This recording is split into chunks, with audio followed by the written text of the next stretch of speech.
नमस्कार दोस्तों, इजराइल और पैलेस्टीन का युद्ध शुरू हुए 2 महीनों को हो रहे हैं और अब गाजा में हालत किसी नरक से कम नहीं।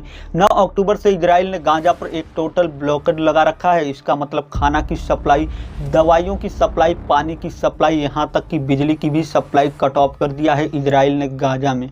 क्या होगा अगर गाजा द्वारा पूरे इजरायलियों पर 5000 से ज़्यादा रॉकेट एक साथ छोड़ दिया जाए तो? जी हाँ, होता है कुछ ऐसा ही। फिलिस्तीनियों ने इजरायलियों पर घमासान बमबारी करता है तो कभी 5-5 हजार रॉकेट एक साथ छोड़ता है। आइए समझते हैं कि इजराइल और फिलिस्तीन के बीच युद्ध क्यों छिड़ा हुआ है और रुकने का नाम क्यों नहीं ले रहा है। साल 1948 से पहले उस जगह पर पूरा मुसलमानों का देश फिलिस्तीन था, लेकिन फिलिस्तीन देश में ब्रिटिश ने इजराइल देश को बसाने का कोशिश किया और द बालफावर डिक्लेरेशन के तहत उस देश में 44% इजराइल देश को बसा दिया और 48% फिलिस्तीनियों को दिया। साथ ही बची हुई 8% की राजधानी जेरूसलम में यूएनए का शासन लगा दिया।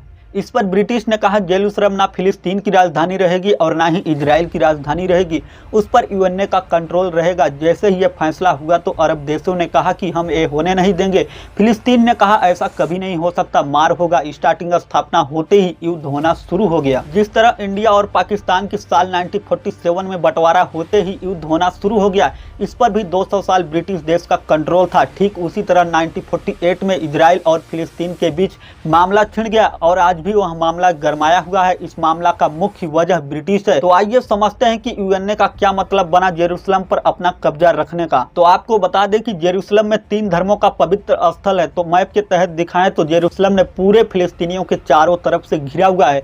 उसके बाद इजराइल है। इजराइल के साउथ एरिया यानी दक्षिण में फिलिस्तीन का एक छोटा सा राज्य गाजा पट्टी है।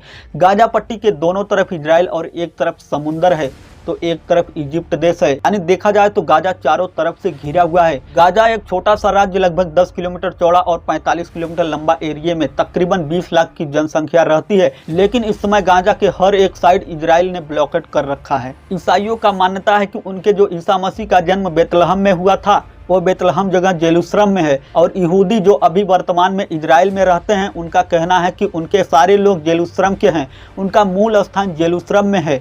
और मुसलमानों की तीसरी सबसे पवित्र स्थल अल-अक्सा मस्जिद यही, यानी 3 धर्मों का पवित्र स्थल है जेरूसलम।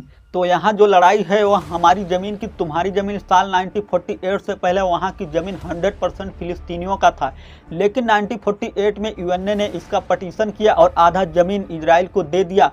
और जानबूझकर यूएनए ने ऐसा बंटवारा किया कि फिलिस्तीन का छोटा छोटा जमीन का टुकड़ा फैला दिया ताकि इन लोगों की लड़ाई होती रहे और हमारे बारूद मिसाइल की सेलिंग भी बढ़ती रहे। जो फिलिस्तीनियों की जमीन वहां पर 100% था उसको इजराइल ने कब्जा करते करते 12% कर दिया। साथ ही अभी लड़ाई चल ही रहा है और इजराइल ने फिलिस्तीनियों पर ऐसा नियम लगाया कि फिलिस्तीनी के लोग हथियार नहीं रख सकते, एयरफोर्स नहीं रख सकते, आर्मी नहीं रख सकते, लेकिन इजराइल सब कुछ रख सकता है। तो आपको बता दें कि जो हमला हो रहा है वो गाजा पट्टी से हो रहा है, हमास कर रहा है। हमास इजराइल के हिसाब से आतंकवादी संगठन है और फिलिस्तीन के पास सिर्फ पत्थर रहता है लड़ाई करने के लिए, ना कि कोई हथियार। तो आपको बता दें कि इजराइल और फिलिस्तीन के बीच लड़ाई कैसे शुरू हुआ। तो मुस्लिमों में 3 पवित्र स्थल है, शायद आप लोग 2 को ही जानते होंगे, मक्का और मदीना। ठीक ऐसा ही मशहूर एक और मस्जिद है जिसका नाम है अल-अक्सा मस्जिद। लेकिन अल-अक्सा मस्जिद जेरूसलम में है और जेरूसलम ना इजराइल का है और ना ही फिलिस्तीन का है।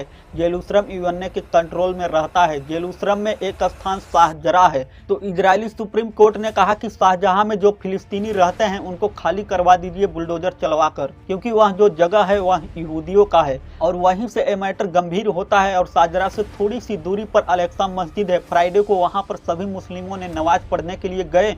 वहीं पर धार्मिक को लेकर विवाद हुआ और मामला बढ़कर गोली बारूद से फायरिंग होना शुरू हो गया। इजराइल ने बम मिसाइल से वार कर रहा था तो फिलिस्तीन पत्थरों से वार कर रहा था। देखा जाए तो इजराइल ने फिलिस्तीनियों को कब्जा करते करते फिलिस्तीन में सिर्फ 2 राज्य छोड़ा, पहला वेस्टर्न बैंक, दूसरा गाजा। और अब इजराइल ने गाजा को भी कब्जा करना शुरू कर दिया है।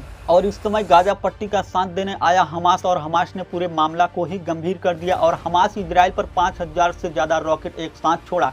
अब तक का सबसे बड़ा हमला इजरायलियों पर हमास ने किया।